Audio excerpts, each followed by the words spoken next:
of all, I would like to start with my story when I decided to be an early childhood educator. And I only wanted to work with very young children. I didn't know why I was choosing them, but that I'm drawn to them. Now I know why. In my generation, we had to be teachers first in order to become a specialist. You had to know what it was to teach, to then specialize in any area that you wanted. So I was a teacher first, and while I was working as a teacher, I never stopped school. I continued my other bachelor's degree because master's did not exist. I was a preschool teacher, and it was all about singing and creative art and teaching children how to interact with each other and how to play and share and all of that we're missing right now. That's what preschool was about in my generation, and I loved it. Children thrived to go to preschool. What's happening today in preschools? ABCs, letters, shapes, right? I went to kindergarten, and then children at age 5 were learning the letters, to read, to write. All the fine motor coordination was now in kindergarten. What's happening in kindergarten right now? Children need to read and write before they enter kindergarten. Yes, children are a little bit more stimulated than before, but how much? Because what we're stimulating is letters and shapes. That's what we're doing, the academic part. That I've seen generation after generation how we're changing. And I follow it. I go, well, maybe that's the direction we're supposed to go. No, we have to improve, right? But I don't think we're improving. In my generation, it was more those that didn't go to preschool and entered kindergarten from home. They stayed home a little bit more. They had family time, home time a little bit more. Now we have to work. I understand. Things have changed. But I chose to not have a lot of income and be more with my children when they were growing. I was with them at home, and if I did get a job, which I did get little jobs here and there in the afternoons, it had to be with my children. So I went to the degree of speech pathology, and guess what? I fell in love with it, and I did not leave it. I stayed in it. However, my love is in those learning disabilities. And schooling for me was a lot of psychology. It was based on psychology. Okay, I went to the systems, to the school systems, and when I realized that I had no parent interaction, I didn't like it. I started feeling like something was lacking, and I thought, this is so isolated once a week, and I don't even see the parents, I don't talk to them. In that era, we did not have the communication that you have now. Throughout the years, a master's degree was required to be a speech pathologist, and if I wanted to do that, I had to do a master's degree. So I did. I had my children, I had my family, and I did my master's degree. They gave me the choice to write a thesis or to debate a topic that I felt was important for me, and guess what I did? I talked about the interaction of parents in therapy, why I needed to integrate them, and it was so strong in my heart. My 4 judges stood up and applauded and said, this was what we were missing. And I loved it because it started going from there. When I went to the school systems and they gave me all ages in little groups, and I thought, no, this is not what I want. And where are the parents? So I went to the director of special education and I asked her if she would give me all the 3-year-olds that were coming from early intervention to the school system. And I said, give me all the children that are borderline, because those are the ones I want to see if I can get them out of special education into the mainstream. It was packed. There were parents and children outside my door in lines.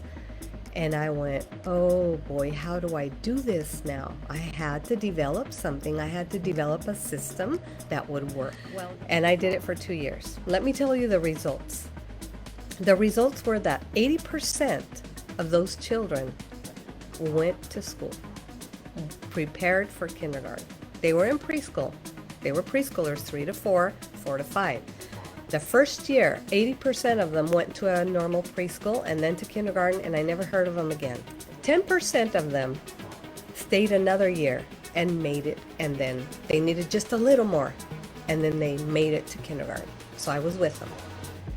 And the other 10% had true disabilities that we could not see very clearly, that I could figure out in those 2 years. How did I do that? Well, that's where I started seeing that this is not only speech, this is not only just teaching them how to talk, this is a little bit more. And if I don't address it right now, how do I know where this is coming from? Why are they not learning to talk like all the other kids? So that's when I started doing little systems, little materials, and I was just working so hard on giving everything to the parents. Steps, I was just bringing them out of nowhere. I think you need to do this one next.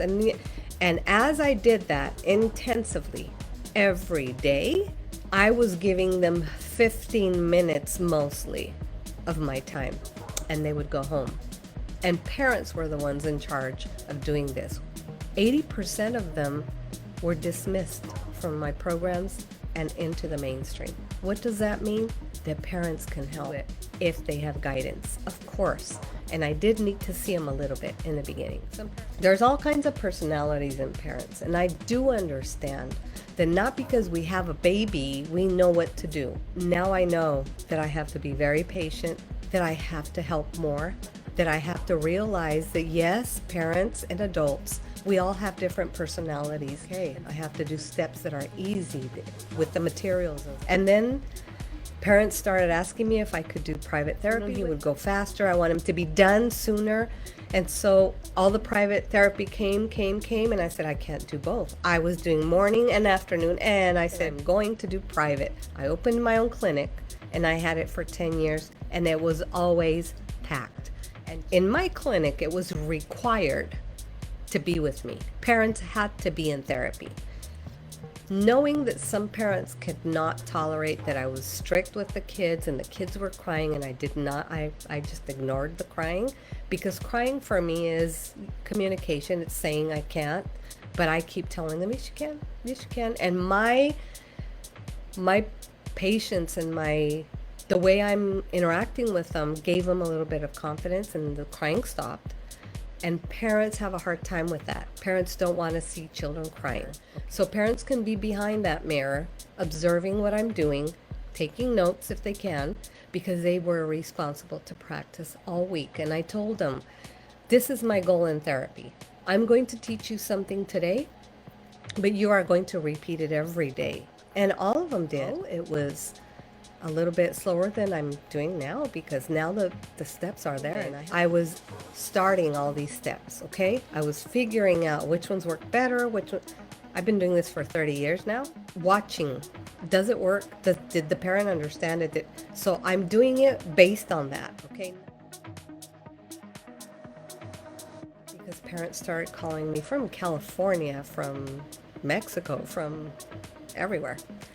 We didn't have the ability of what we have now to share what we know online. We didn't have that. We barely had emails. So parents were starting to send me emails, and it was really foreign to me. It was like, what is this? So I tried to do it online, writing thing. Oh, it was so much work. I was like, how do I write this now? See, everything evolved the way it needed to. It gave me the steps to say that was too hard.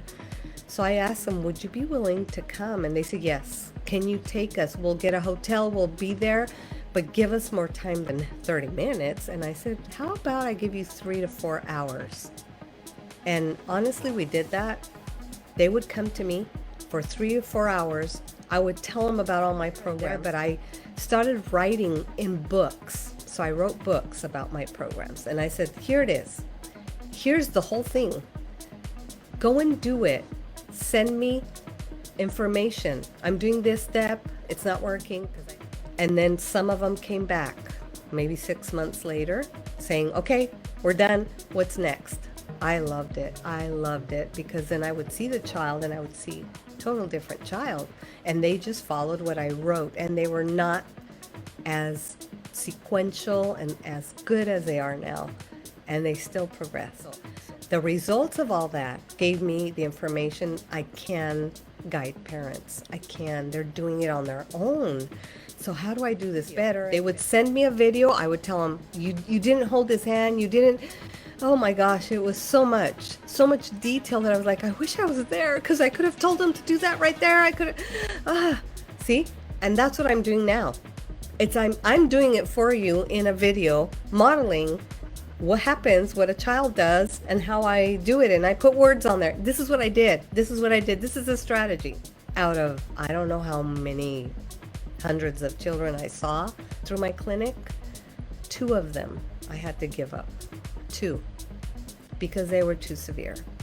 They went as far as they could. We did the programs and they went as far as they could. And that was all we could do.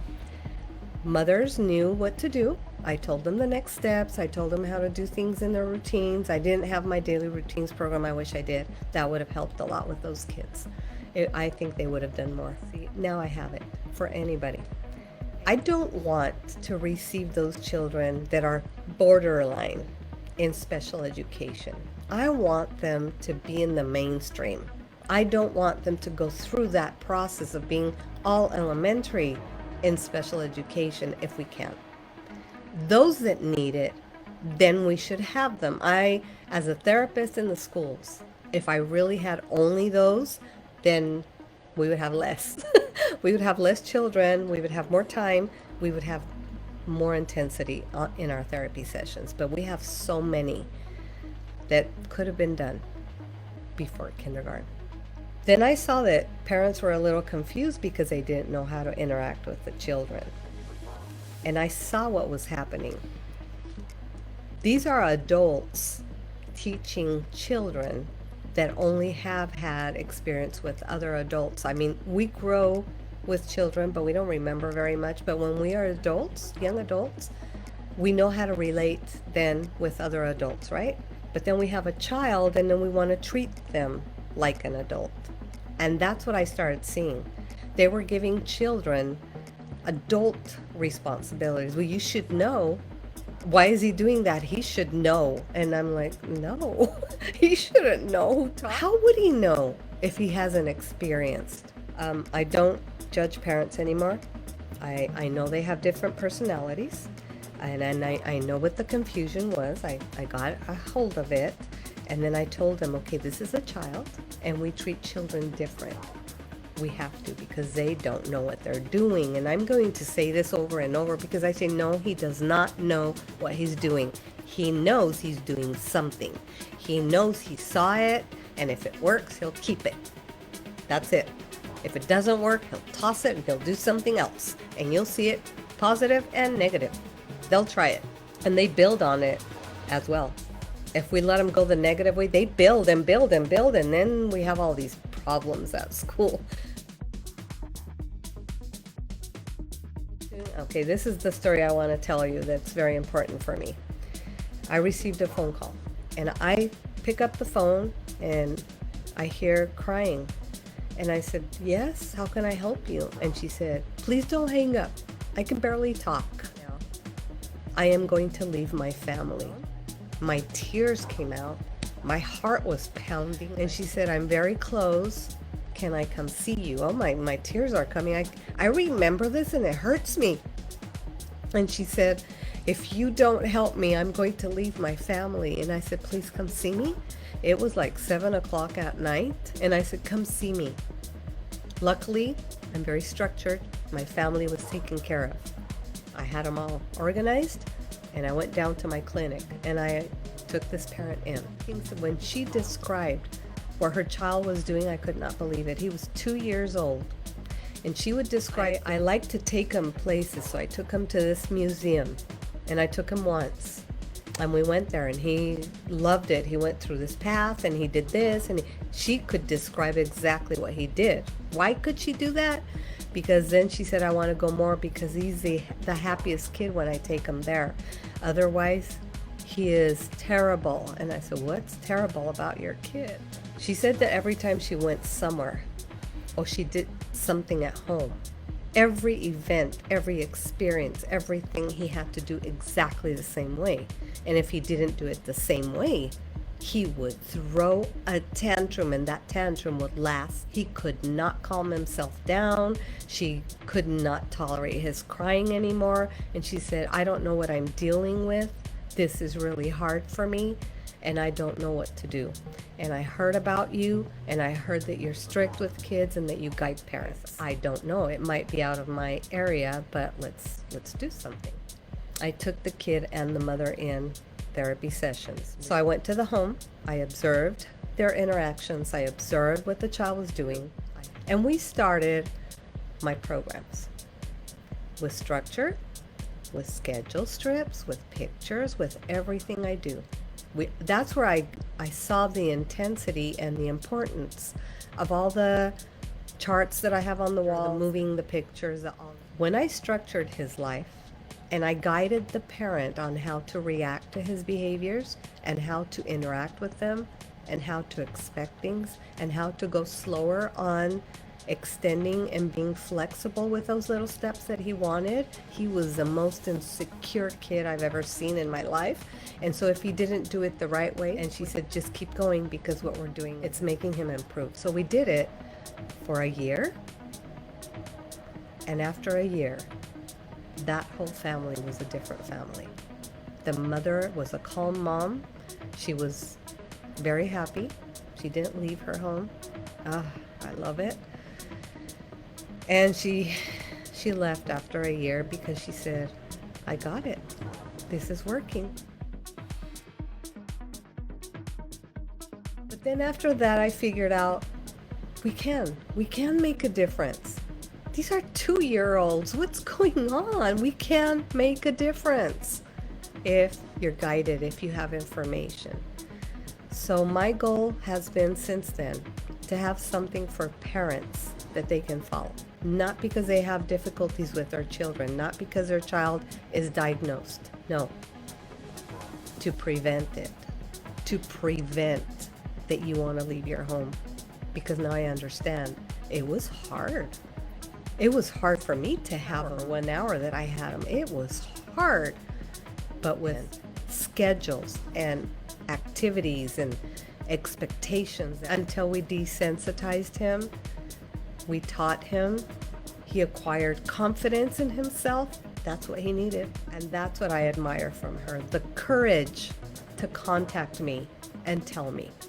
And I am so thankful for her because from there on, I can tell you, I don't judge parents. I could not put myself in their shoes. I could not. I could only help.